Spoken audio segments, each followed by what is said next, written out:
بسم اللہ الرحمن الرحیم الحمد للہ رب العالمین والصلاة والسلام علی رسولہ الکریم وعلی آلہ واصحابہ اجمعین۔ تو گزشتہ حدیث پر ایک سوال ہے الکوثر الجاری کے اندر آیت الایمان حب الانصار کے لحاظ سے، فإن قلت ما معنی حب الانصار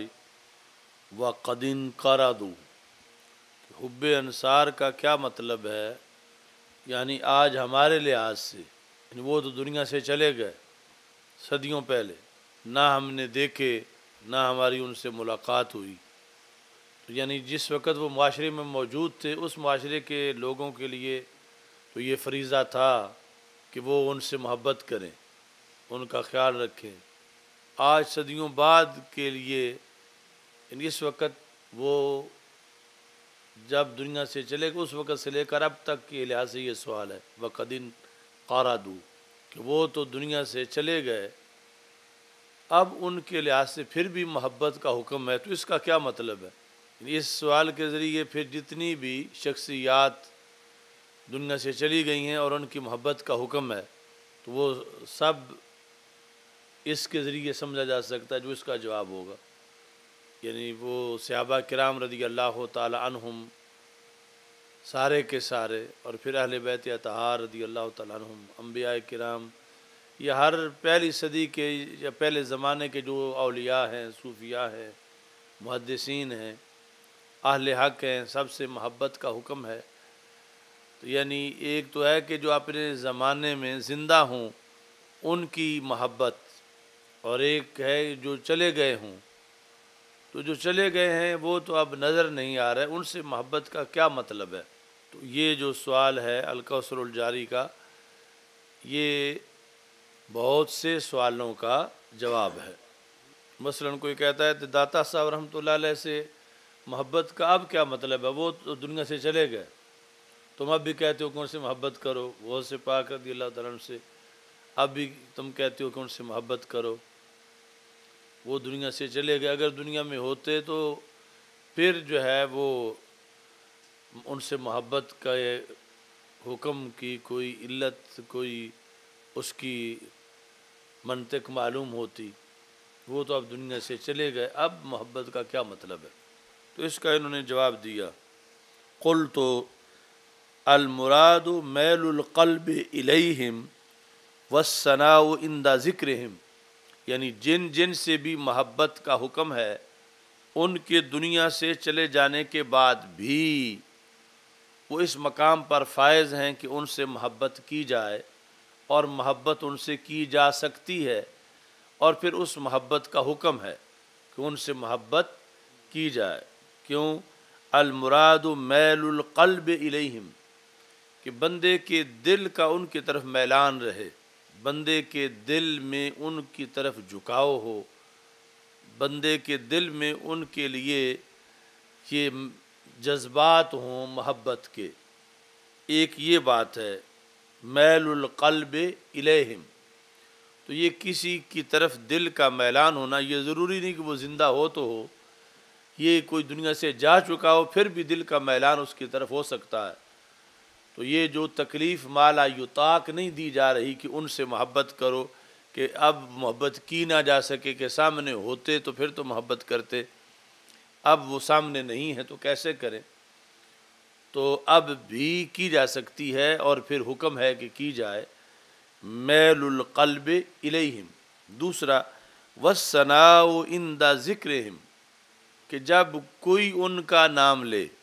یا ان کے نام کا موقع آ جائے، یا تم خود ان کا نام لو تو پھر ان کی تعریف کرو۔ یہ یعنی انصار کے ساتھ محبت کا جو حکم تھا امت کو، اگرچہ وہ دنیا سے جا چکے ہیں، یا اہل بیت اطہار رضی اللہ تعالیٰ عنہم، صحابہ کرام رضی اللہ تعالیٰ عنہم، یا گزشتہ اولیاء جو ہیں، یعنی والثناء عند ذکرہم، کہ ان کے ذکر کے وقت ان کی تعریف کرنا، اور یہاں خصوصیت سے پھر ان کا جو پھر ہر شعبے میں ہوگا۔ انصار کے لحاظ سے انہوں نے لکھا لِأَنَّهُمُ الَّذِينَ کاشف القربا عن وجہ رسول اللہ صلی اللہ علیہ وسلم فہم اہل لذالک، کہ یہ وہ لوگ ہیں کہ جنہوں نے رسول اکرم صلی اللہ علیہ وسلم کے ساتھ بہت تعاون کیا، اور وہ حالات جو تھے ان حالات میں ظاہری طور پر سہارا بنے، اور انہوں نے مشکلات دور کیں رسول اکرم صلی اللہ علیہ وسلم سے ان حالات کے اندر، تو یہ اس بات کے مستحق ہیں کہ دل کا ان کی طرف میلان ہو اور ان کا تذکرہ اچھے لفظوں میں کیا جائے، یعنی غیر کر رہا ہو، غیر سے مراد دوسرا فرد، تو پھر اس کی تحسین کی جائے کہ تم نے اچھا کیا جب وہ اچھے لفظوں میں ذکر کر رہا ہے، خود کرے تو اچھے لفظوں میں ذکر کرے۔ یہ انہوں نے ان کے لحاظ سے ذکر کیا۔ تو پھر باقی جو اولیاء کرام ہیں، داتا صاحب رحمۃ اللہ علیہ، کہ انہوں نے یعنی اپنے عہد میں توحید و رسالت کا پرچم بلند کیا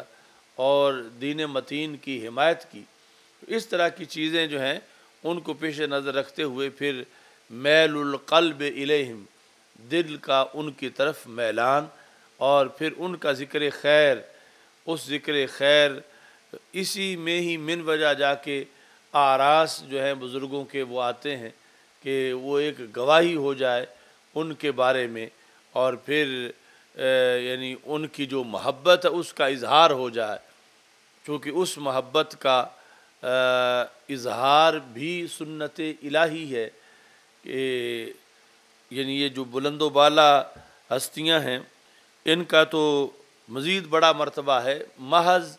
ایک ولی جو ہے جس کو شریعت ولی کہتی ہے، اس کی محبت کا اتنا بڑا مرتبہ و مقام ہے، جو اس بخاری شریف میں بھی حدیث ہے اور مسلم شریف میں بھی حدیث ہے کہ جس وقت کوئی بندہ اس منصب پہ فائز ہوتا ہے کہ وہ اللہ کا ولی بن گیا ہے، تو رب ذوالجلال اس کے ولی ہونے پر خود جبریل علیہ السلام کو مطلع کرتا ہے، ان ربک یحب فلانا فاحبہ، تیرا رب فلاں ولی سے پیار کرتا ہے تو بھی اس سے پیار کر۔ یعنی یہ رب ذوالجلال خود جبریل علیہ السلام کو حکم دیتا ہے، ان اللہ یحب فلانا فاحبہ، اور یہ ایک لحاظ سے منفرد حکم ہے جس میں امر ترغیبی بھی ہے، امر تصریحی بھی ہے۔ یعنی امر ترغیبی جس طرح کہ آیت درود و سلام میں دونوں امر ہیں، امر ترغیبی امر کا صیغہ نہیں ہوتا، لیکن اس میں مخاطب کو پیغام ملتا ہے کہ یہ کام میں کروں، شوق پیدا ہوتا ہے۔ تو درود و سلام کے بارے میں یہ حصہ ہے، ان اللہ و ملائکتہ یصلون علی النبی، اگرچہ یہ اس میں کوئی صیغہ امر نہیں ہے لیکن اس کو بھی شریعت میں امر ترغیبی کہا جاتا ہے۔ اور اگلا جو ہے یا ایھا الذین آمنوا صلوا علیہ وسلموا تسلیما، وہ امر تصریحی ہے۔ تو درود کی اہمیت کے پیش نظر پہلے امر ترغیبی رکھا گیا، پھر امر تصریحی رکھا گیا۔ تو جیسے وہاں ڈبل امر ہے، ایسے محبت ولی کا بھی پھر ڈبل امر حدیث میں ہے، وہ قرآن میں ہے کہ ان اللہ یحب انی احب فلان، اصل جو لفظ ہیں حدیث قدسی کے کہ ان اللہ اذا احب عبدا نادا جبریل، جب رب کسی سے محبت کرتا ہے تو اس جبریل علیہ السلام کو بلاتا ہے اور کہتا ہے کہ انی احب فلانا فاحبہ، میں فلاں سے پیار کرتا ہوں تو بھی اس سے پیار کر۔ یعنی رب حکم دیتا ہے جبریل کو کہ فلاں ولی سے تو پیار کر۔ تو یہاں پر آگے پھر جبریل علیہ السلام فوراً وہ پیار کرنے کے بعد حاملین عرش جو ہیں ان کا اجتماع کرتے ہیں، ان سب کو اکٹھا کر کے کہتے ہیں ان ربکم یحب فلانا فاحبوہ، تمہارا رب فلاں ولی سے پیار کرتا ہے تم بھی اس سے پیار کرو۔ آگے پھر یہ سارے آسمانوں پر یہ پیغام گونجتا ہے، یعنی 7 آسمانوں پر کمپین چلتی ہے ہر ولی کی محبت کی، جو تحریک کے چیف آرگنائزر جبریل امین اللہ کی طرف سے ہوتے ہیں کہ تم سب کو اکٹھا کر کے یہ بتاتے جاؤ۔ جب یہ کمپین 7 آسمانوں میں مکمل ہو تو پھر ثم یودع لہ القبول فی الارض، پھر اس کی قبولیت زمین میں اتاری جاتی ہے، یعنی فرشتے اس کی محبت آ کے زمین میں تقسیم کرتے ہیں تب محلے والے مانتے ہیں یا شہر والے مانتے ہیں یا ملک والے مانتے ہیں، تب اس ولی کا تعارف جو ہے وہ شروع زمین پہ ہوتا ہے۔ پہلے یہ کمپین جو ہے وہ 7 آسمانوں پہ مکمل کی جاتی ہے۔ تو یہ تو عام ولی کے لیے بھی اتنا اعزاز ہے، بشرطے کہ وہ عند اللہ ولی بن جائے تو اس کی محبت پھر خود اس پر رب ذوالجلال مطلع کرتا ہے جبریل علیہ السلام کو، اور ان پر یعنی نوریوں پر بھی ان خاکیوں کی محبت کو لازم کر دیتا ہے۔ اور یہ جو ہستیاں ہیں اہل بیت اطہار رضی اللہ تعالیٰ عنہم اور صحابہ کرام رضی اللہ تعالیٰ عنہم، ان کے لحاظ سے پھر مزید جو ہے وہ بلند و بالا مقام و مرتبہ ہے، اور اس محبت کا شرف بھی زیادہ ہے، اور اس کی جو کا لزوم ہے وہ بھی زیادہ ہے دوسرے لوگوں کی محبت کے مقابلے میں۔ تو اسلام میں کچھ مطلب ظاہر کے لیے ہے، کچھ دل کے لیے ہے۔ تو یہ دل کا نصاب ہے، محبت دل کا نصاب ہے، اگرچہ اس کے اثرات پھر ظاہر پہ مرتب ہوتے ہیں، یعنی جس سے محبت ہو اس محبت کا اظہار پھر ہاتھ سے بھی ہوگا، پاؤں سے بھی ہوگا، اس کے مشن کے لیے چلنا یا اس کی طرف چلنا، اور اس کے اثرات پھر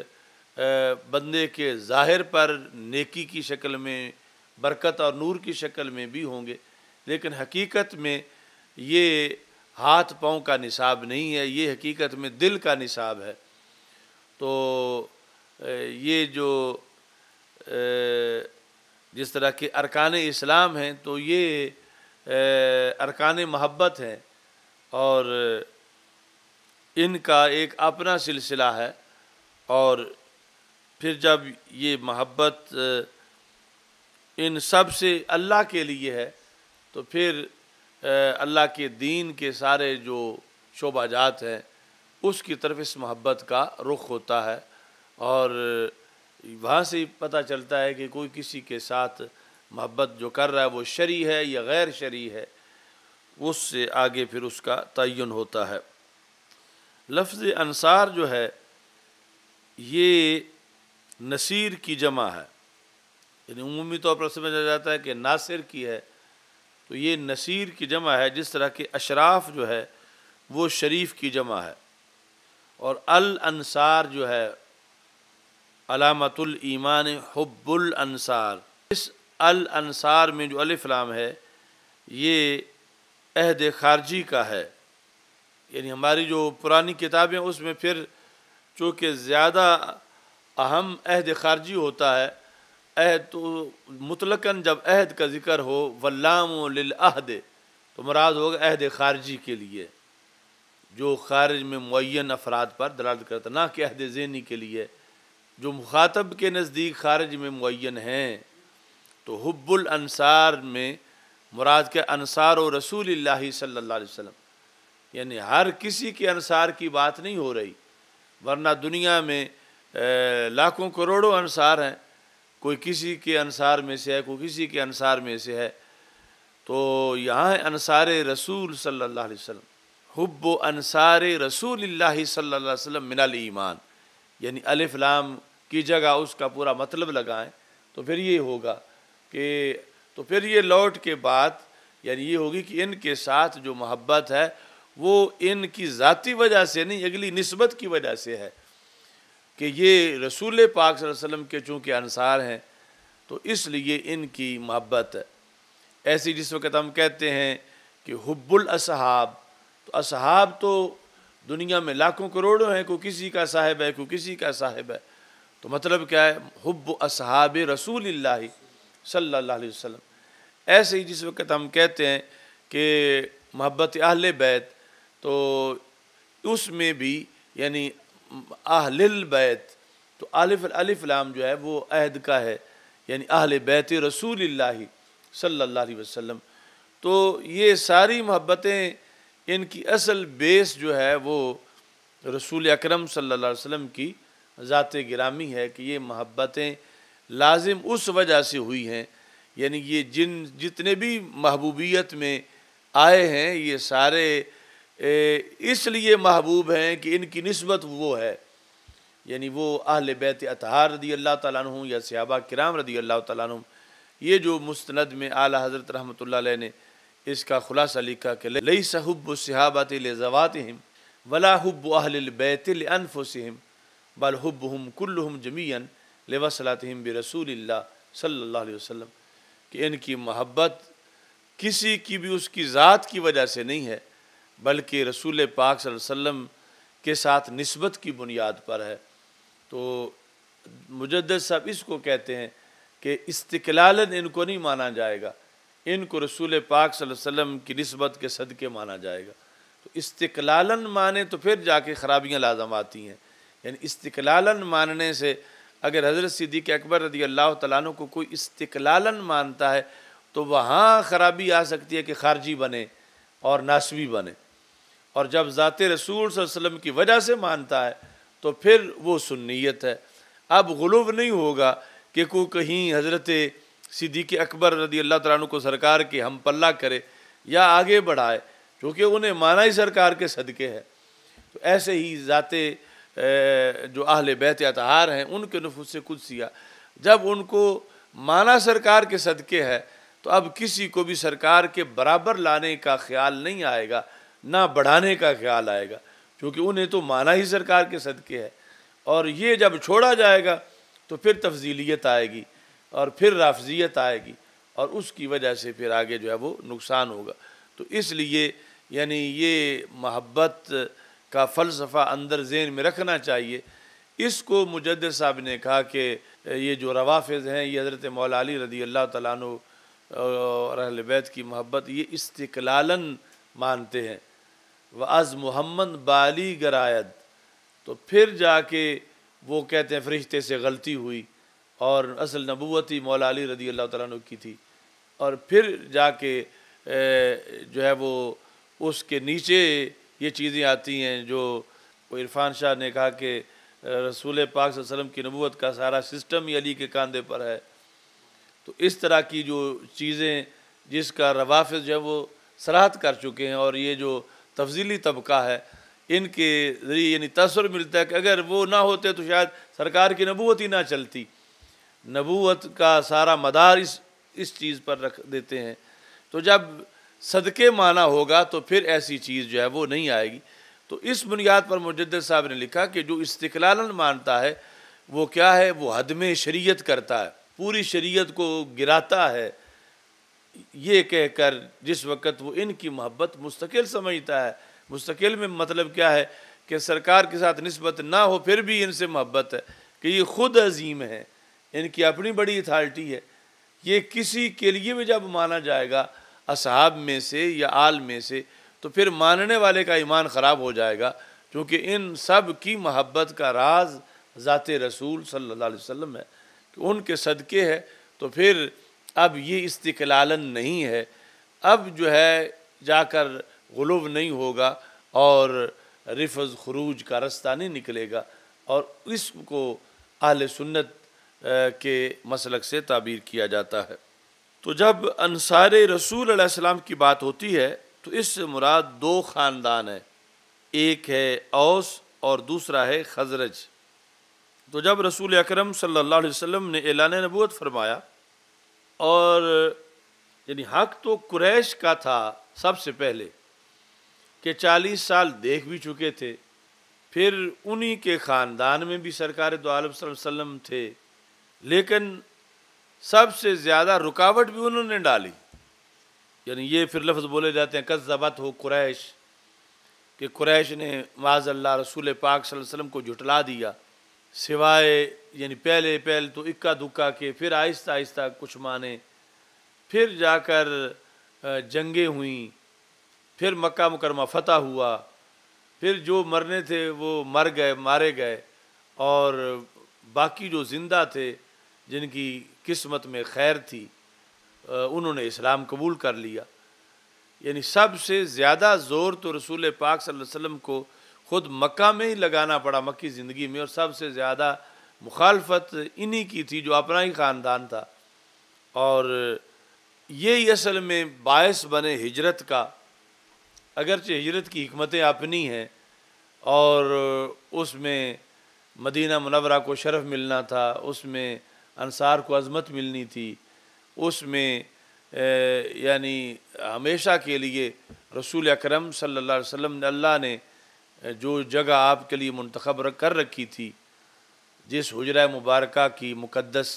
خاک کو نور مصطفیٰ صلی اللہ علیہ وسلم سے بھی مس ہونے کا تخلیق میں شرف ملا ہوا تھا، تو وہ ساری چیزیں ہونی تھی، لیکن بظاہر تو سبب یہی بنے تھے کہ نماز نہیں پڑھنے دیتے تھے، جو آ کے ایڈریس پوچھتا تھا کہ محمد عربی صلی اللہ علیہ وسلم کا گھر کدھر ہے، یہ اس کو پکڑ کے مارتے تھے۔ تو اب اس وقت جو لوگ سہارا بنے وہ ہے انصار، یعنی جنہوں نے پھر آئے مکہ مکرمہ میں اسلام قبول کیا، پھر دعوت دی، اور پھر اللہ کی طرف سے حکم آ گیا کہ آپ ادھر تشریف لے چلیں۔ تو اعلان نبوت کے بعد جو ہے وہ رسول پاک صلی اللہ علیہ وسلم، جب قریش کی شدید مخالفت تھی تو مواسم میں، مواسم موسم کی جگہ جمع ہے، اور موسم کا لفظ اس عرف میں حج کے موسم کو کہا جاتا کہ رسول پاک صلی اللہ علیہ وسلم حج کے موسم میں، چونکہ یہ ذوالحج کا مہینہ تو پہلے بھی تھا، تو جس طرح کا جاہلیت میں ان کے نزدیک رائج تھا، اس وقت دوسرے شہروں کے بھی لوگ آتے تھے مکہ مکرمہ میں، تو اس موقع کو رسول پاک صلی اللہ علیہ وسلم نے سمجھا کہ یہ اچھا ہے کہ میں جو آنے والے لوگ ہیں انہیں بھی دعوت دوں۔ تو اس طرح رسول پاک صلی اللہ علیہ وسلم پھر مختلف گروپوں میں آئے ہوئے لوگوں کے اندر کھڑے ہو جاتے تھے، تو آپ ان کو بتاتے تھے کہ میں اللہ کا رسول ہوں، اللہ ایک ہے، اور میں تمہیں دعوت دیتا ہوں کہ تم کلمہ پڑھو۔ تو اس طرح کر کے یعنی یہ اس قریش کی رکاوٹوں کے متبادل اگلا یہ فورم یہ تھا کہ آئے ہوئے لوگ جو ہیں ان کو دعوت دی جائے۔ تو پھر یہ قسمت تھی ان لوگوں کی جو مدینہ منورہ سے وہاں گئے ہوئے تھے انصار، اور ان کو دعوت دی گئی تو انہوں نے قبول کی، پھر یہ بیعت ہو گئے۔ تو بیعت عقبہ اولیٰ اور بیعت عقبہ ثانیہ، یہ دو بیعتیں پہلے ہو چکی تھیں، اور اس کے بعد جو ہے وہ ہجرت ہوئی۔ تو ان کا ذکر ہے کہ سب سے پہلے جن لوگوں نے یعنی تھے مدینہ منورہ کے اور گئے ہوئے تھے وہاں مکہ مکرمہ میں، اور رسول پاک صلی اللہ علیہ وسلم سے ملاقات ہو گئی، تو ہمارے آقا صلی اللہ علیہ وسلم نے ان کو دعوت دی۔ تو یہ خزرج قبیلے کے لوگ تھے 6، تو یہ 6 خزرجی جو تھے انہوں نے دعوت قبول کی اور یہ ایمان لے آئے۔ یہ جب مدینہ منورہ واپس آئے، انہوں نے آ کے ہلچل مچائی مدینہ منورہ میں، یعنی رسول پاک صلی اللہ علیہ وسلم کی طرف سے کا آپ تعارف کروایا قبائل کے اندر۔ تو جو پہلی بیعت ہے 6 افراد کی، اس کے بعد ایک دوسری ہے، پھر تیسری ہے، تو مطلقاً وہ جو پہلی ہے وہ عقبہ کے پاس نہیں ہوئی تھی، تو عقبہ کے پاس 2 ہوئی تھی، ان میں سے پھر ایک عقبہ اولیٰ ہے اور دوسری عقبہ ثانیہ ہے۔ یہ جو 6 افراد پہلے تھے، یہ جس وقت اگلا سال آیا تو پھر نئے 12 بندے آئے مدینہ منورہ سے مکہ مکرمہ میں، جن میں سے 2 اوس قبیلے کے تھے، باقی سارے خزرج قبیلے کے تھے۔ تو یہ ان کی ملاقات عقبہ کے پاس ہوئی، عقبہ جگہ جو ہے، تو وہاں ان 12 نے اسلام قبول کیا۔ یعنی پہلے مطلقاً 3 بیعتیں ہیں، عقبہ والی 2 ہیں، مطلقاً 3 میں پہلی میں 6 بندوں نے اسلام قبول کیا انصار میں سے، اور وہ سارے خزرج کے تھے، اور جو بیعت عقبہ اولیٰ ہے اس کے اندر 12 تھے، 12 میں 2 اوس کے تھے۔ تو جب یہ اب 12 نے اسلام قبول کیا تو ان کے ساتھ پھر رسول پاک صلی اللہ علیہ وسلم نے ایک مبلغ بھی بھیجا اپنی طرف سے ٹرینڈ، کہ جو انہیں پھر وہاں جا کر پڑھائے۔ وہ تو نام آپ کو آتا ہی ہے کہ حضرت مصعب بن عمیر رضی اللہ تعالیٰ عنہ یہ پہلے مدرس ہیں جنہیں مدینہ منورہ بھیجا گیا کہ وہاں جا کر آپ ان کو تعلیم دو، کیونکہ آپ نے یہاں پڑھ لیا ہے، آپ جا کے آگے پڑھائیں۔ یعلمہم الاسلام والقرآن، کہ جا کے وہاں جا کے اسلام اور قرآن کی تعلیم دے۔ تو اکثر جو ہے وہ انسان کی زندگی میں ہجرت ضرور ہے. علماء کا گھر کہیں ہوتا ہے، پڑھتے کہیں ہیں، پھر پڑھاتے کہیں ہیں. اب حضرت مصعب بن عمیر کا کتنا دل کرتا ہوگا کہ سرکار مجھے اپنے پاس ہی رکھیں کہ میں ایک گھڑی بھی آگے پیچھے نہ جاؤں. لیکن سرکار دو عالم صلی اللہ علیہ وسلم نے اپنے سے پہلے ان کو مدینہ منورہ بھیج دیا.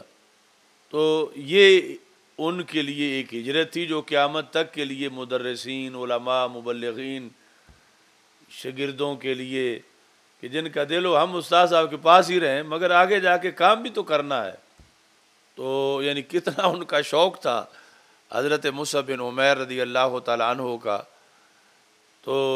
ابھی پتہ نہیں شوق کتنا بعد جا کے پورا ہونا تھا پاس رہنے کا. تو رسول پاک صلی اللہ علیہ وسلم نے اب حکم دیا. تو یہ ہے کہ الامر فوق الادب اور فوق العشق جو ہے وہ چونکہ حکم آ گیا ہے تو اب میں نے وہاں جانا ہے. تو اس طرح کر کے پھر یہ شروع سے ہی یعنی اسلام کے لیے یہ سلسلہ ہے کہ اگر کوئی ایک جگہ گڈ مار کے بیٹھ جائے تو یہ وہ گرہ لگانے کا اصل مشن ہے. مشن کے تحت کہیں جا کے پڑھنا ہے، پھر کہیں جا کے پڑھانا ہے. جو مطلب اپنے گھر میں بیٹھ کے پڑھتے ہیں وہ بھی پھر گھر نہیں رہ سکتے. گھر میں بیٹھ کے پڑھنے والے یہاں تک کہ جن کے پیچھے جذبہ بھی ہو کہ انہوں نے یہاں ہی پڑھانا ہے پھر ہو سکتا ہے نکلنا پڑ جائے. میرا یعنی خود میں نے سارا درس نظامی تو گھر میں بیٹھ کے ہی پڑھا ہے اور پیچھے تحریک بھی یہ تھی کہ اس کو اتنا پڑھایا جائے، اتنا پڑھایا جائے، اتنا پڑھایا جائے کہ یہ پھر یہاں پڑھائے. لیکن وہاں جب پڑھانے کا موقع شروع ہو چکا تھا تو پھر ایسے اسباب پیدا ہو گئے کہ انہی میں حضرات میں کہ جو اس بات کے داعی تھے کہ یہ یہاں پڑھائے کہ یہ یہاں نہ پڑھائے. یہ کوئی نئی جگہ کسی پہ جائے. یعنی اگرچہ ان کے وہ ضلعوں میں جو چیز تھی وہ جو بعد میں ظاہر ہوئی کہ اگر یہی پڑھائے گا تو پھر یہی ہر چیز کا وارث بن جائے گا. تو اس کی مطلب ایک برکت بھی ہوئی کہ ہجرت کی کہ ایک نیا جہان آباد ہوا اور نئے مراکز اور نیا سلسلہ. ہو سکتا ہے وہاں اتنے سالوں میں اتنے لوگ نہ پڑھ پاتے چونکہ وہاں تو سالانہ 2 4 7 8 یا 9 تک اس طرح کی صورتحال ہے. ہو سکتا ہے ہمارے پڑھانے پر اور انداز ہوتا. لیکن بہرحال وہ یہ جو ایک مسئلہ درمیان میں آ گیا اس کے پیش نظر کہ میری یعنی حفظ سے لے کر فارغ ہونے تک یہ پیچھے وہاں جذبہ تھا کہ یہ ہر فن پڑھے. یعنی میرا تقریباً وہ 13 سال کا درس نظامی بنتا ہے مجموعی طور پر یعنی وہ کتابوں کے لحاظ سے. لیکن جس وقت وہ زمانہ آیا کہ جب آگے پوری قوم وہاں سے ریلیٹڈ کہہ رہی تھی کہ اب ان کو اب یہاں بٹھا دو کہ یہ یہاں پڑھائیں مگر جنہوں نے بٹھانا تھا اب ان کے نزدیک یعنی بٹھانا ایک بٹھانا چاہتا تھا تو دوسرا نہیں چاہتا تھا، دوسرا چاہتا تھا تو تیسرا نہیں چاہتا تھا. اور یہ پھر انہی میں سے ایک نے پھر یہ تجویز دی کہ پھر یہ ادھر چلا جائے. یعنی اور یعنی اس صورتحال میں یہ مطلب یہ ہے کہ میں مثال دینا چاہتا ہوں کہ اگر کسی کو یہ میسر آئے کہ اس کے گھر میں سارا پڑھنا اس کا ہو، یہاں تک کہ علامہ بندیالوی رحمۃ اللہ علیہ جیسے لوگ بھی وہاں ہی پڑھانے آ جائیں تو پھر بھی ہجرت کرنی پڑ ہی جاتی ہے. یعنی دین کے لیے نکلنا پڑ سکتا ہے کہ جو پڑھا ہے اگر اب وہاں بیٹھے پڑھایا نہیں جا سکتا تو پھر کسی اس جگہ چلے جانا چاہیے کہ جس جگہ اس کو پڑھایا جا سکے. کیونکہ وہاں جس وقت میں پڑھ چکا تھا اور ابھی پڑھا نہیں رہا تھا تو کچھ طلباء پچھلے ٹائم آ جاتے تھے میرے پاس، کچھ ظہر کے بعد، کچھ مغرب کے بعد. پھر ان بچوں پر نظر رکھی جاتی تھی کہ یہ کس کے پاس جاتے ہیں اور یہ کیوں جاتے ہیں، اور ان کو پھر شیعان اشرف آصف کہا جاتا تھا. یہ بھی اس وقت کی بات ہے کہ جب ابھی شکر اور شیر کا معاملہ تھا کہ انہیں کیا ہے کہ جو ادھر مدرس رکھے ان کے پاس نہیں پڑھتے، وہاں یہ چلے جاتے ہیں۔ اس طرح کے اسباب جو ہیں وہ یعنی یہ ہجرت کرنی پڑ جاتی ہے، اور پھر اس کی برکات اپنی ہوتی ہیں۔ تو اگرچہ وجوہات پیچھے کچھ اور ہوں، لیکن آگے اللہ کچھ اور دیکھ رہا ہوتا ہے پہلے، کیونکہ ہم تو پردے کے پیچھے ہیں، ہمیں پردے کے ورا نظر نہیں آ رہا۔ اور بڑے بڑے بکی شریف کے مدرسین جو فضلات تھے اولین، ان سب نے اس بات پر اختلاف کیا کہ انہیں تو بکی شریف پڑھانا چاہیے، یہ کیوں نئی جگہ پہ جو ابھی وہاں کوئی ایک طالب علم بھی نہیں ہے تو وہاں ان کو بھیجا جا رہا ہے، یہ جس مرکز کے لیے، جس جگہ کے لیے یہ معنی موضوعات ہے تو وہاں انہیں بٹھایا جائے۔ لیکن وہ بس قدرت میں ایسا تھا کہ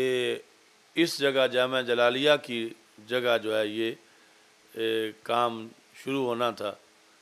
تو حضرت حافظ العزیز رحمۃ اللہ علیہ کا چونکہ وصال ہو چکا تھا پہلے، تو یہ جو نیچے جامعہ جلالیہ کے وہ میری پہلا کلاس روم ہے دفتر کے ساتھ، پھر یہاں میں پہلی رات میں نے گزاری، اور یہی میرا کلاس روم تھا اور یہی میری رہائش تھی۔ تو اس پہلی رات کو پھر حضرت حافظ الحدیث رحمۃ اللہ علیہ نے خواب میں دستار کی تھی، یعنی اسی کمرے میں، اور تو وہاں سے پھر جو ہے وہ یہ سلسلہ پھر آگے شروع ہوا۔ تو یعنی آپ حضرات تو سارے کہتے ہوں گے ہم پڑھنے میں ہی نکل آئے ہیں گھر سے، تو جو پڑھنے گھر بیٹھا سارا پڑھ جائے اسے بھی تو نکلنا پڑ سکتا ہے، یعنی اس میں بھی حکمتیں ہوتی ہیں کہ اب وہاں رہنے پر یعنی جب یہ دیکھا جا رہا ہے کہ اس سے کوئی نہ ملے اور اس کے پاس کوئی نہ پڑھے، اس کی طرف کوئی نہ جائے، اور اس کا دوسرا یہی ہے کہ پھر جو پڑھا ہے وہ بند رکھا جائے ان کی رضا کے لیے کہ چلو آپ نہ ادھر بٹھائیں نہ ادھر کسی کو آنے دیں۔ تو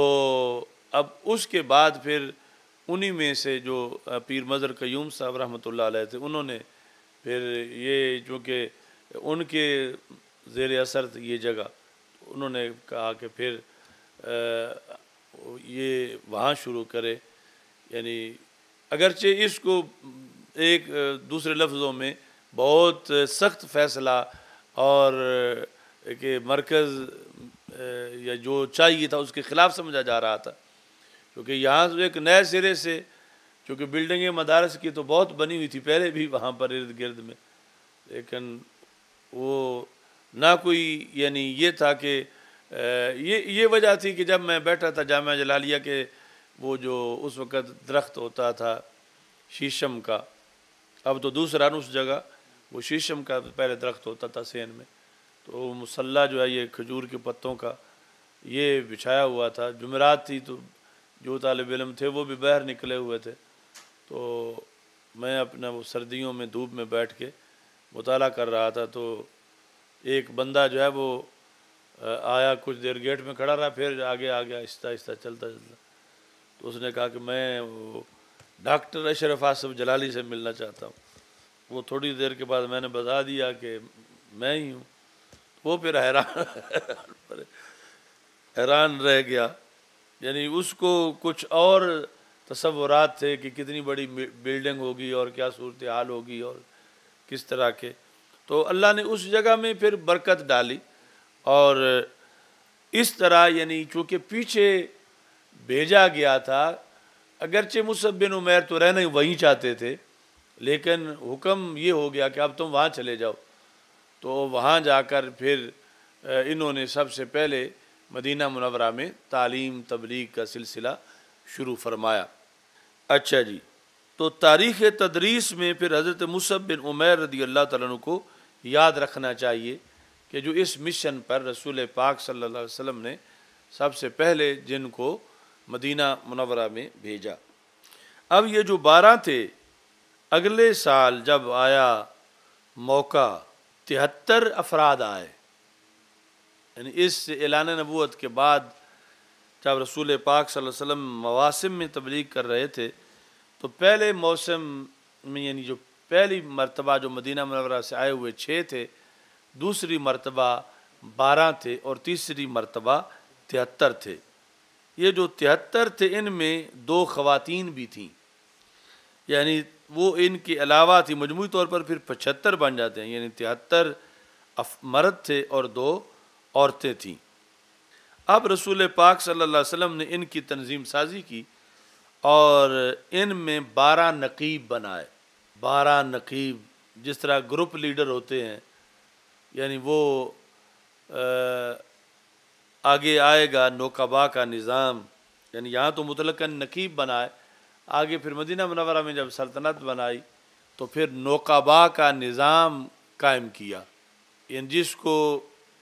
ایک جہت میں سمجھنے کے لیے اگرچہ اس نظام کی اور اس کی کوئی مشابہت نہیں ہے، یعنی جس طرح مثلا بلدیاتی نظام ہے، یو سی لیول پر ایک بندہ اس کی ڈیوٹی ہے اس محلے کے لحاظ سے، تو یہ نوکبات تھے ہر قبیلے کے، تو ہر قبیلے کا نقیب اس کی ڈیوٹی تھی کہ جو نئی آیت اترے وہ سن کے جا کے سنائے، جو اس کے قبیلے کے مسائل ہوں وہ رسول پاک صلی اللہ علیہ وسلم سے آ کے ڈسکس کرے، یہ اس نقیب کی ڈیوٹی ہوتی تھی۔ تو اس طرح مدینہ منورہ میں نوکبا کا نظام جو ہے وہ قائم تھا۔ ابھی یہ نقیب اور طرح کے ہیں، یہ جو اب ہمارے نقیب تو اور ہیں، لیکن یہ جو مدینہ منورہ میں نوکبا بنائے گئے تھے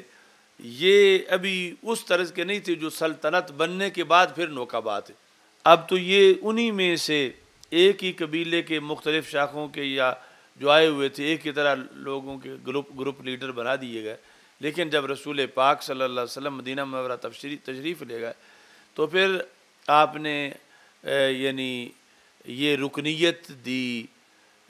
ہر قبیلے کو کہ ان کا ایک بندہ میرے پاس اس کی خاص حیثیت ہونی چاہیے عام لوگوں کے مقابلے میں، اگرچہ بحیثیت امتی بحیثیت صحابی تو سارے آتے ہیں بیٹھتے ہیں، لیکن ان کی ڈیوٹی ہو کہ جب اجلاس کرنا ہو تو صرف وہی آ جائیں، وہ باقی کے نمائندے ہوں، باقی کی مشاورت ان کے ذریعے ہو اور وہ آ کے یہاں بیٹھیں اور پھر ان کے ذریعے پیغام بھیجا جائے کہ فلاں جنگ کے لیے تیاری کرو، وہ جا کے اپنے جن کے وہ نقیب ہیں ان سب کو تیار کریں۔ تو یہ اصل بحث وہاں آتی ہے جب بنی حوازن کے ساتھ جنگ کے بعد جو طائف والی جو جنگ ہے، مال غنیمت جو ہے وہ تقسیم ہو گیا، تو اس کے بعد وہ آ گئے صلح کرنے کے لیے، تو ان کے سامنے 2 شکیں تھیں کہ اب تقسیم ہو چکا جا تو اپنی بکریاں بھیڑیں اور اس طرح کی چیزیں وہ لے لو، یا جو تمہاری خواتین ہیں لونڈیاں بن چکی ہیں وہ لے لو۔ تو اس صورتحال میں چونکہ اب آگے یہ سب کچھ تقسیم ہو چکا تھا تو کسی کو کوئی چیز نہ دی گئی ہو اور اس سے پہلے وہ واپس کر دی جائے، آگے نہ دی گئی ہو تو اور معاملہ ہے، اور آگے تقسیم ہو چکی ہو پھر ان سے لے کر دینا یہ اور معاملہ۔ تو اس موقع پر پھر رسول پاک صلی اللہ علیہ وسلم نے نوکبا کو بلایا، ان سے بات کی کہ اب ہم تقسیم کر چکے ہیں لیکن معاملہ یہ ہے کہ اب یہ چیزیں واپس کرنی ہیں، تو اس لحاظ سے اب تم اس مسئلے میں جا کے مشاورت کرو اپنے اپنے قبیلے میں جن کے تم نقیب ہو اور پھر آ کے بتاؤ۔ تو پھر سب نے جو رائے تھی، حکم تھا رسول پاک صلی اللہ علیہ وسلم کا، اسی کے مطابق اپنی رائے دی اور وہ آگے پھر وہ واپس ہوئیں چیزیں۔ تو یہ تھا کہ حکومت کرنے اور نظام چلانے کا اس وقت بھی ایک ایسا سلسلہ تھا کہ جس میں ہر قبیلے کو نمائندگی ملے اور ہر طبقہ جو ہے اس کی آواز پہنچے ڈائریکٹ، اگرچہ سرکار تو ویسے بھی دلوں کے حال سے واقف ہے اور ویسے بھی سب کچھ ہو سکتا تھا، تو چونکہ اصل مقصد آگے امت میں نظام چلانا تھا کہ جب سرکار دو عالم صلی اللہ علیہ وسلم خود نہیں ہوں گے تو پھر کس طرح چلے گا۔ یعنی جس طرح اس وقت تو بھی جاسوسی کرنے کے لیے صحابہ کو بھیجا گیا تو سرکار تو ویسے بھی دیکھ سکتے تھے، یا اگر کوئی سرکار کا دیکھنا نہ مانے وحی جو آ سکتی تھی اللہ کی طرف سے کہ فلاں جگہ قریش پہنچ گئے ہیں تم ادھر سے نکلو یا اس طرف جاؤ، لیکن اس کے باوجود جو ہے وہ جواسیس کا نظام جو ہے وہ قائم تھا کہ غیر مسلموں کی جاسوسی کا، نہ کہ اپنوں کی جاسوسی کا۔ تو وہ نظام اس لیے قائم تھا کہ آگے جس وقت قیامت تک اسلامی طرز حکومت ہوگی تو اس میں سنت سے یہ چیز ثابت ہو کہ ایسا کرنا جائز ہے اور نظام کا حصہ ایسا ہونا چاہیے۔ تو اس طرح بہت سی چیزیں یعنی جو مستقبل کو پیش نظر رکھ کے نظام میں بھی رکھی گئی کہ اب تو اگرچہ ان کے بغیر بھی گزارا ہو سکتا تھا لیکن بعد میں اس کی ضرورت تھی، تو رسول پاک صلی اللہ علیہ وسلم نے وہ بحیثیت ایک سلطنت کے ساری وہ چیزیں اس وقت ہی اختیار فرمائیں۔ تو یہ ذہن میں رکھنا ہے کہ بیعت کے لحاظ سے یعنی یہ 3 بیعتیں ہیں، پہلی میں 6 تھے اور دوسری میں 12 تھے، اور تیسری کے اندر جو ہے وہ کتنے تھے، اور مجموعی طور پر 75 2 صحابیات تھیں، اور عقبہ اولیٰ اور ثانیہ ان کو کہا جاتا ہے، دوسری اور تیسری کو، دوسری کو عقبہ اولیٰ اور تیسری کو عقبہ ثانیہ۔ تو یہ جو تیسری تھی اس میں پھر 12 نقیب بنائے رسول پاک صلی اللہ علیہ وسلم نے، ان 75 پر 12 نقیب بنائے، جس طرح کہ یہ اس میں مناسبت پیش نظر رکھی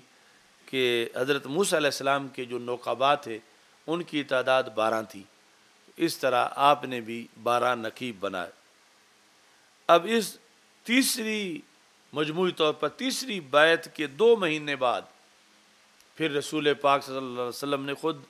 مہربانی کرتے ہوئے ہجرت فرمائی ان کے لیے، یعنی یہ 3 بیعتیں ان لوگوں کی ہو چکی تھی، اور پھر اس کے بعد شہرین 2 مہینے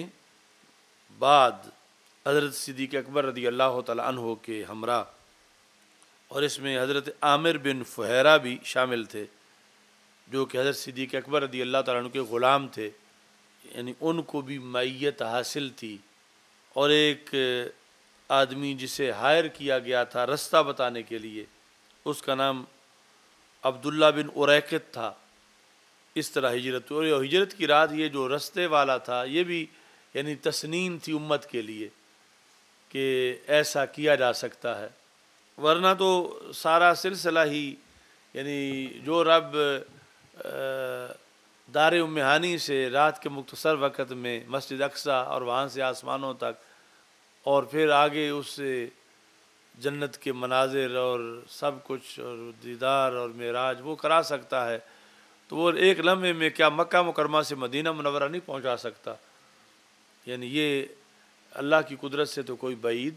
نہیں تھا، لیکن اس کے اندر بھی پھر اسرار و رموز ہیں اور امت کے لیے سبق ہے، اور پھر یہ ہے کہ یہ اللہ کی طرف سے تھا کہ پہلی رات سفر لمبا نہیں کرنا، یعنی غار ثور میں ٹھہرنا ہے، ایک بار یہ جو ان کا رد عمل ہے یہ فوراً ڈھونڈ لیں سب آگے پیچھے کہ پہلی رات ہی مدینہ منورہ کے رستے پر جانا، اس میں دوسری رات کہ وہ سارے اسی تاڑ میں ہوں گے۔ اب رب تو نہ کسی سے ڈرتا ہے اور نہ کوئی اس سے طاقتور ہے، تو اس سے مطلب یہ ہے کہ تدبیر کا طریقہ بتایا جا رہا تھا، اور پھر جب ہجرت کروائی گئی تو پھر بھی وہ رستہ نہیں اختیار کیا گیا جو عمومی طور پر رستہ مدینہ منورہ جانے کا تھا، پھر بھی ساحل سمندر کی طرف سے کہ یہ امت تدبیر سیکھے کہ جہاں اتنی پاور اور قدرت ہے، یعنی ورنہ کیا بعید تھا کہ اعلان ہو جاتا رسول پاک صلی اللہ علیہ وسلم کی طرف سے 1 دن پہلے یا 2 دن پہلے کہ کل صبح 9 بجے میں ہجرت کے لیے نکلوں گا، اور سارا قریش اور سب مخالف اکٹھے ہو جاتے،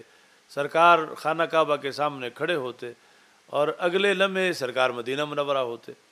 ان کے جیتے جاگتے سامنے کھڑے ہوئے، جبکہ وہ روکنے کے لیے آمادہ ہیں، تو اللہ تعالیٰ اس پر بھی قدرت رکھتا تھا کہ سرکار رات کو تنہائی میں نہ گھر سے نکلتے، نہ غار میں رہتے، اور نہ پھر اس طرح کر کے سائڈ سے ہو کے جاتے، اعلان سب کے سامنے دن کے وقت مین جو مقام ہے خانہ کعبہ وہاں سے 1 قدم وہاں ہوتا، اگلا مدینہ منورہ میں ہوتا، تو اللہ کی قدرت سے تو یہ بھی کوئی بعید، لیکن سفر ہجرت میں بھی ہزاروں سبق تھے، اور وہ بھی امت کو سکھانے تھے، اور ان کا بھی قیامت تک کے لیے کہ جب ان کے پاس، امت کے افراد کے پاس وہ طاقت نہیں ہوگی جو وہاں پر تھی، تو پھر ان کے اسباب، ان کے اوامر، ان کے معاملات میں ان کو پہلے کوئی گائیڈ لائن ہونی چاہیے۔ اور یہی اصل وجوہات ہے رسول پاک صلی اللہ علیہ وسلم کے لباس بشریت کی، کہ جن کو ٹرینڈ کرنا وہ اس طرح کے ہیں، تو محبوب بھی اسی روپ میں ہوں، تاکہ کل کو یہ نہ کہے کہ اس روپ میں تو اس دین پہ عمل کیا ہی نہیں جا سکتا، کہ پہلے عمل اسی روپ میں ہو، اگرچہ روپ میں بھی بہت فرق ہے، لیکن یہ جو روپ اپنایا گیا تھا یہ اسی لیے تھا کہ تاکہ قیامت تک کے لیے آگے دین جانا ہے، اور یہ آخری نبوت ہے، اور ختم نبوت کی بنیاد پر آگے پھر امت نے یہ سارے کام کرنے ہیں، اور ان کے لیے سنت ہو اور اس کی ساری تفصیلات ہوں۔ یعنی کہیں ایسا نہ ہو کہ یہ زور آزمائی میں کہیں گے اگر ہم سچے ہیں اور یقیناً سچے ہیں تو پھر اللہ اب ہماری مدد کرے، ہم نہیں تدبیر سمجھتے، کوئی حکمت ہم نہیں سمجھتے، تو ان کے سامنے ہو کہ رسول پاک صلی اللہ علیہ وسلم سے بڑا سچا کون ہوگا، اور ان سے بڑھ کے اللہ کے قریب کون ہوگا، اور پھر اللہ کی قدرتوں کا مقابلہ کون کر سکتا ہے۔ اس کے باوجود بھی ہجرت اس طرح درجہ بدرجہ کی گئی، اور وہاں تدبیر رکھی گئی، اور وہاں اہتمام کیا گیا، تو پھر تم تو کروڑ ہا درجے نیچے ہو، تو تمہیں اس تدبیر سے کوئی سبق جو ہے وہ حاصل کرنا چاہیے جہاں اس کا موقع ہو اور اس کے لحاظ سے دلائل اور قرائن ہوں۔ اچھا جی، یہ جو کرمانی ہے اس میں ایک اہم سوال کے ذریعے عقیدہ واضح کیا گیا، یعنی یہاں سے جو سمجھا جا رہا ہے اور ہم نے بیان کیا ہے، سمجھا ہے، اور وہ لازم ہے، وہ کیا ہے کہ انصار میں سے کسی کا بغض اگر کسی کے دل میں ہے تو وہ منافق ہوگا، یہی سمجھا جا رہا ہے نا۔ آیت النفاق بغض الانصار، اعتراض انہوں نے بڑا اہم کیا، اور اس سے بھی سینکڑوں سوالوں کے جواب میں جو آگے جا کر الجھنیں بنتی ہیں، اور بندے کے اپنے علم شعور اپنے درجے میں حل نہیں ہے، لیکن ان بڑوں کے ذریعے وہ حل کر سکتا ہے۔ سوال یہ، حل یلزم منہ ان من ابغضهم یکون منافقا وان کان مصدقا بقلبہ، کیا اسے یہ لازم آتا ہے کہ جو ان سے بغض رکھے وہ منافق ہوگا اگرچہ وہ دل سے اللہ کو ایک مان رہا ہے، اور دل سے رسول پاک صلی اللہ علیہ وسلم کو اللہ کا رسول مان رہا ہے، اور آگے اس کے دل میں انصار کا بغض ہے، تو کیا اس سے یہ لازم آئے گا کہ وہ منافق ہے؟ یعنی جو ظاہر ہم نے پڑھا ہے، جو ظاہر نظر آ رہا ہے کہ بغض انصار ہوگا تو بندہ منافق ہوگا، اسی طرح بغض صدیق اکبر رضی اللہ تعالیٰ عنہ ہوگا تو بندہ منافق ہوگا، بغض علی رضی اللہ تعالیٰ عنہ ہوگا تو بندہ منافق ہوگا۔ تو اصل میں اس سے جو بڑا آگے کا سوال جو ہے وہ جا کر یہ بنتا ہے کہ پھر تو معیار یہ نچلی ذاتیں ہوئیں کہ اللہ کو مانے بغیر ماننے کا بھی کوئی فائدہ نہ ہوا، رسول اللہ صلی اللہ علیہ وسلم کا کلمہ پڑھنے کا بھی فائدہ نہ ہوا، معاذ اللہ بظاہر انہیں مانے تو پھر فائدہ ہوا، ان کا بغض نہیں تو پھر مومن ہے۔ اگر ان کا بغض ہے، اگرچہ توحید مانتا ہے، رسالت مانتا ہے، لیکن ان کا بغض ہے تو پھر وہ مومن نہیں۔ تو پھر یہ وہاں پیدا ہوتا ہے دل میں کہ پھر معیار تو یہ نچلی ذاتیں ہیں، اللہ اور رسول سے بات جو ہیں، یہی آتا ہے نا ذہن میں کہ انہیں مان کے بھی کلیئر نہیں ہوا، انہیں صحیح مانے، جبکہ معیار جو ہے وہ توحید و رسالت ہے۔ تو یہ یعنی اسلاف نے اس طرح کے مسئلے سارے ڈسکس کیے ہوئے ہیں، اور پھر اسی کے ذریعے اور وہ حقیقت تک پہنچے ہوئے ہیں۔ اور یہ حق ہے کہ یعنی یہ جو ہم بار بار بیان معیار وہ تو اللہ کی ذات ہے، اللہ کے رسول علیہ السلام کی ذات ہے، سرکار کے بعد اگر کسی اور کو معیار بنائیں گے، مثلا جو اب جس طرح کچھ لوگ حسینیت کا معیار بنا رہے ہیں کہ جو بندہ بھی امام حسین کی شان بیان کرتا ہے وہ حسینی ہے، تو وہ بندہ تو سکھ بھی ہے، یعنی سکھوں نے بھی شان بیان کی، ہندوؤں نے بیان کی، نصارہ نے بیان کی، نہ وہ توحید مانتے ہیں نہ رسالت مانتے ہیں، تو کیا اب ان کو حسینی کہا جائے گا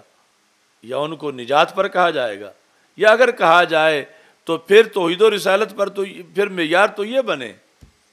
کہ اگر کوئی اللہ کو گالیاں دیتا ہو، اللہ کا شریک مانتا ہو، رسول پاک صلی اللہ علیہ وسلم کو نبی نہ مانتا ہو، لیکن امام حسین رضی اللہ تعالیٰ عنہ کے بارے میں 2 شعر لکھ دے، تو پھر یہ ہے کہ معیار یہ ہے کہ کائنات میں نہ اللہ کی توحید مقصود ہے، نہ رسول پاک صلی اللہ علیہ وسلم کی رسالت مقصود ہے، بس مقصود ہے کہ وہ امام حسین رضی اللہ تعالیٰ عنہ کے بارے میں شعر لکھ دے یا پڑھ دے، جبکہ اس پہ خود امام حسین راضی نہیں۔ یعنی وہ اس شعر پڑھنے والے کو کہتے ہیں چپ کر، پہلے میرے اللہ کو ایک مان، پہلے میرے نانا جی کو رسول مان، پھر تیری ان باتوں کا میرے نزدیک کوئی اثر ہوگا، ورنہ تیری میرے نزدیک حیثیت کافر کی ہے کہ تو نہ توحید مانتا ہے نہ رسالت مانتا ہے۔ یعنی یہ ایک واضح چیز ہے کہ معیار ذات رسول علیہ السلام ہے۔ اب یہاں پر یہ بحث ہے کہ جب انصار کا بغض منافقت ہے اور ایک بندہ اللہ تعالیٰ کو توحید مان رہا ہے، رسالت مان رہا ہے، لیکن انصار سے اس کو بغض ہے، تو تم اگر کہتے ہو کہ اب یہ جہنمی ہے، جس طرح کہ فائنل ہے کہ بغض انصار رکھے گا تو منافق ہوگا، یہ فائنل ہے، تو اعتراض یہ ہے کہ اسے توحید کا پھر کیا فائدہ ہوا، اسے رسالت کا فائدہ کیا ہوا؟ اور پھر یہ بھی اعتراض، پھر معیار تو نیچے انصار ہوئے، حالانکہ معیار تو رسول پاک صلی اللہ علیہ وسلم ہے، نہ انصار ہیں نہ مہاجرین ہیں نہ صحابہ ہیں نہ اہل بیت ہیں، میرے رسول کے منصب پر تو سرکار ہیں، اور یہ سب غیر رسول ہیں۔ یہ اہم نقطہ انہوں نے حل کیا، اور بات مختصر سی ہے جس سے حل کیا۔ پھر میں سوال پڑھتا ہوں، یہ کرمانی ہے، فَإِن قُلْتَ هَلْ يَقْتَضِي ظَاهِرُ الْحَدِيثِ أَنَّ مَن لَّمْ يُحِبَّهُمْ لَا يَكُونُ مُؤْمِنًا۔ اس سے اگلا سوال، فَإِن قُلْتَ هَلْ يَلْزَمُ مِنْهُ أَنَّ مَنْ أَبْغَضَهُمْ يَكُونُ مُنَافِقًا وَإِن كَانَ مُصَدِّقًا بِقَلْبِهِ، اگرچہ اس کو دل کی تصدیق حاصل ہے لیکن انصار سے بغض رکھتا ہے۔ دل کی تصدیق حاصل کا مطلب کیا ہے؟ اللہ کو ایک مانتا ہے، یعنی وہ جو ایمان، تصدیق، اقرار اور اصل تصدیق ہے، وہ تصدیق اس کو حاصل ہے، ایمان میں جو کچھ ہونا چاہیے اس پر کہ اللہ ایک ہے، رسول پاک صلی اللہ علیہ وسلم آخری نبی ہیں، قیامت برحق ہے، بعث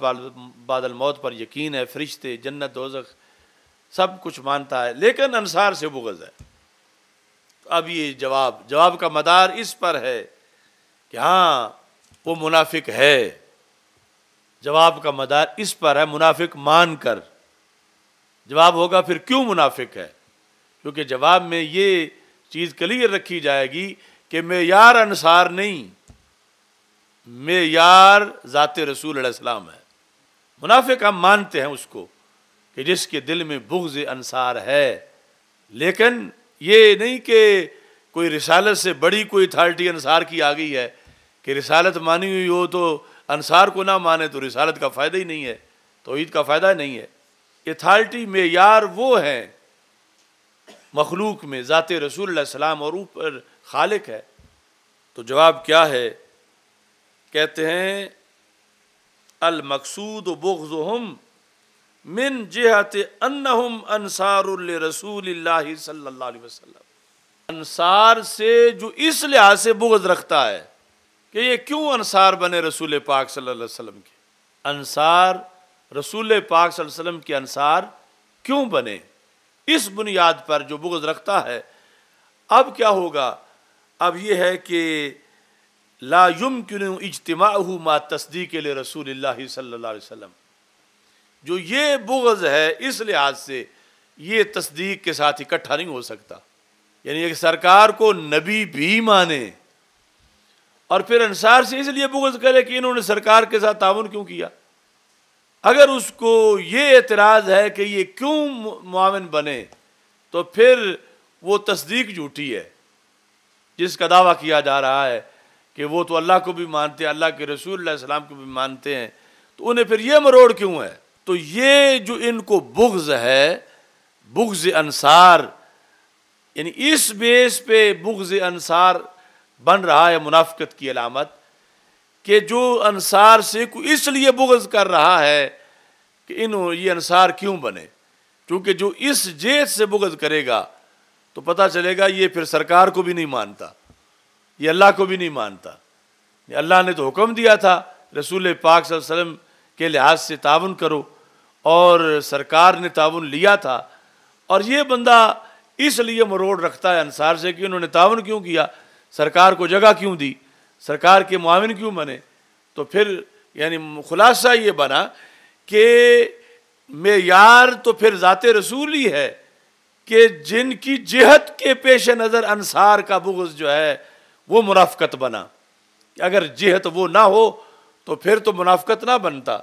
جہت وہ ہے جس وقت سامنے کہ یہ فلاں بندہ رسول پاک صلی اللہ علیہ وسلم کا معاون کیوں بنا، ساتھی کیوں بنا، مددگار کیوں بنا، حامی کیوں بنا۔ تو یہ جب کسی سے بغض میں یہ چیز پیش نظر آئے تو پھر فائنل ہے کہ یہ تو سرکار کا دشمن ہے۔ جو انصار کی منافقت، انصار سے بغض رکھ رہا ہے، یہ حقیقت میں تو سرکار کو جو دعویٰ کر رہا ہے تصدیق کا، وہ تصدیق سے حاصل نہیں ہے۔ یہ اللہ کو ایک نہیں مانتا، یہ رسول پاک صلی اللہ علیہ وسلم کو رسول نہیں مانتا، پھر جب ان کے معاون کو کہ تعاون اس نے کیوں کیا یہ سمجھتا ہے۔ تو اب یہ جواب سے کلیئر ہوا کہ یقیناً بغض انصار، وہ جس بیس پر انصار کی محبت لازم کی گئی ہے، اس کے ٹکراؤ رکھنے والا جو بغض ہے وہ یقیناً علامت نفاق ہے،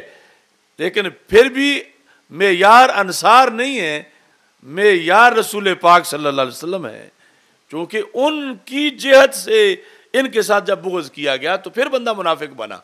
تو اصل تو پھر معیار ذات رسول علیہ السلام ہوئی، نہ کہ کوئی اور۔ تو اسی طرح یعنی باقی سارے جو مواقع ہیں اہل بیت اطہار رضی اللہ تعالیٰ عنہم اور صحابہ کرام رضی اللہ تعالیٰ عنہم، ان میں بھی جس وقت ہم یہ بیان کرتے ہیں کہ محبت کے لحاظ سے، ان ذاتوں کی محبت کے لحاظ سے جنت ملے گی اور ان ذاتوں کے بغض کے لحاظ سے جہنم ہے، تو اب کوئی کہے کہ پھر تو یہ ذاتیں تم نے بڑی بنائی ہوئی ہیں، تو ہم کہیں گے کہ نہیں، معیار سرکار دو عالم صلی اللہ علیہ وسلم ہی ہے، چونکہ ان کی محبت سرکار کے صدقے ہے، اور ان سے بغض جو منافقت ہے تو وہ اس سرکار کی وجہ سے ہے۔ اب پلٹ کے پھر جانا پڑے گا جو اعلیٰ حضرت نے لکھا کہ لیس حب الصحابۃ لذواتہم ولا حب اہل البیت لانفسہم، کیونکہ اگر ان کو مستقل بنایا جائے پھر تو یہ ہے کہ معیار رسالت سے نیچے اتر آیا، کچھ اور ذاتیں ہیں کہ رسالت سے کوئی آگے پیچھے ہو بھی جائے، ان سے آگے پیچھے نہ ہو، تو معیار جو ہے وہ اللہ کے بعد صرف ایک ذات ہے، وہ رسول اکرم صلی اللہ علیہ وسلم کو، اور اس کے صدقے پھر یہ ساری معیار بنے گی، مگر اندر سبب وہ ہوگا، کیونکہ اگر وہ سبب نہ مانے تو پھر یہ ہوگا کہ رسالت کے بعد ایک اور سٹیپ مانا جا رہا ہے کہ رسالت سے بے وفائی کر بھی دی جائے، اس سٹیپ نہ کی جائے۔ یہ ہے رفض، رسالت سے ہٹ کے ایک سٹیپ ماننا، یا یہ ہے خارجیت یا ناسبیت، رسالت سے ہٹ کے ایک سٹیپ ماننا، اور سنیت یہ ہے کہ رسالت کو ہی معیار ماننا اور ان کی محبت کو لازم سمجھنا، لیکن اس میں وجہ کیا، یہ خود نہیں، وہ ذات رسول علیہ السلام ہے۔ اب ذات رسول علیہ السلام جب وجہ ہے تو پھر اب جو ان سے بغض رکھے گا تو اب وہ منافقت بنے گی، منافقت بھی ہوگی، اور ادھر توحید و رسالت والا عقیدہ بھی محفوظ رہے گا، اس کی برتری محفوظ رہے گی۔ اصل بیس جو توحید و رسالت ہے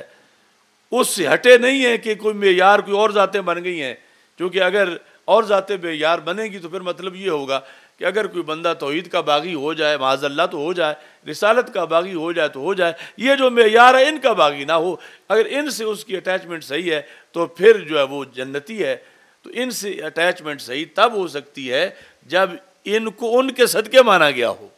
پھر اب یہ معیار نہیں، معیار تو وہ ہے جن کے صدقے مانا گیا۔ یہ یعنی پورے دین کا مدار ہے اس وضاحت پر، یعنی ہم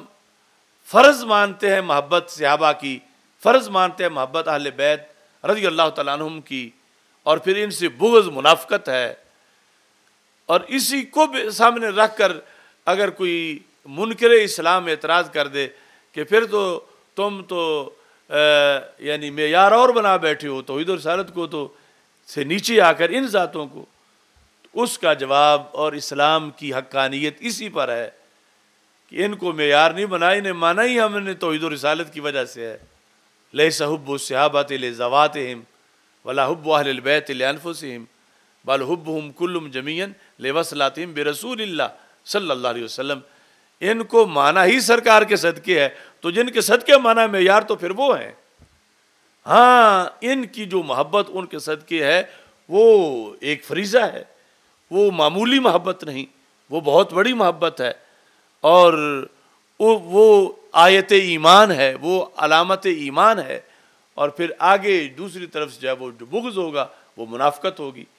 ان سے بغض، چونکہ وہ بغض اصل میں خدا سے بغض بنے گا، وہ بغض ذات مصطفیٰ علیہ السلام سے بغض بنے گا، اور تب بنے گا جب انہیں ان کے لیے مانا گیا ہوگا، اور جب انہیں ہی مستقل مانا گیا ہوگا تو پھر ان کا بغض صرف ان کا بغض ہوگا، پھر نبی کا بغض نہیں بنے گا، رسول پاک صلی اللہ علیہ وسلم کا بغض وہ پھر قرار نہیں پائے گا۔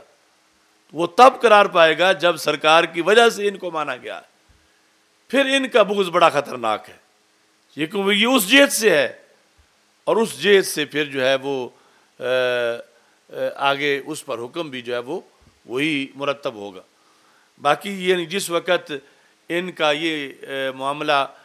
کلیئر اور طے شدہ ہے تو پھر یہ ان کے سارے معاملات پلٹ کے ادھر جائیں گے ان بڑی ہستیوں کی طرف، جس طرح رسول پاک صلی اللہ علیہ وسلم نے فرمایا احب اللہ لما یغزوکم بھی، احب اللہ لما یغزوکم بھی من النعم وَأَحِبُّونِي لِحُبِّ اللَّهِ وَأَحِبُّ أَهْلَ بَيْتِي لِحُبِّي، اور پھر صحابہ کے لیے فَمَنْ أَحَبَّهُمْ فَبِحُبِّي أَحَبَّهُمْ وَمَنْ أَبْغَضَهُمْ فَبِبُغْضِي أَبْغَضَهُمْ۔ یہ باتیں پھر ساری اسی میں ہے کہ محبت بھی ضروری ہے، بغض سے بچاؤ بھی فرض ہے، اور معیار بھی ذات رسول علیہ السلام ہے۔ چلو سائیں، الحمدللہ رب العالمین۔